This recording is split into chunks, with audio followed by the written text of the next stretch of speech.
Upaya mewujudkan program pemerintah Kota Makassar yakni perkuat keimanan umat, salah satunya dengan mengajak seluruh masyarakat Muslim untuk meramaikan masjid. Kepala Bagian Kesra Kota Makassar, Muhammad Syarif, mendukung organisasi masyarakat Cinta Masjid atau MCM Kota Makassar untuk menyediakan sarana belajar dan bermain anak di masjid, termasuk guru mengaji atau pendamping anak di masjid. Hal ini disampaikan pada pengukuhan pengurus anak cabang PAC MCM Bontoala pada Selasa 27 September 2022 di Baruga Angin Mamiri. Kepala Bagian Kesra Kota Makassar mengatakan, pemerintah Kota Makassar memang telah menyiapkan anggaran untuk insentif guru mengaji, di mana Kesra menganggarkan 6 miliar rupiah insentif untuk pegiat keagamaan, termasuk guru mengaji dan TPA di masjid. Sehingga pentingnya pembinaan anak-anak di masjid merupakan salah satu upaya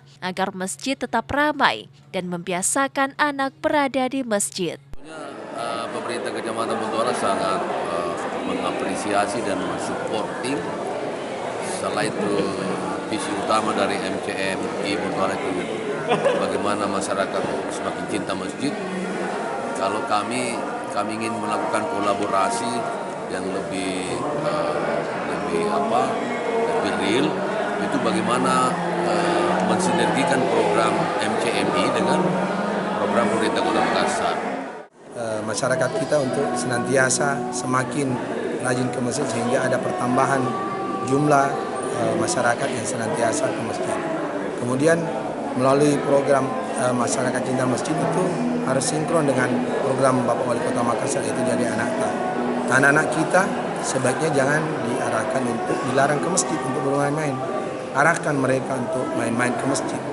Mau mereka ribut, mau mereka bermain-main, yang penting prinsipnya tidak merusak. Itu saya kira hal yang bagus agar supaya generasi anak-anak kita, generasi muda kita itu semakin cinta ke masjid.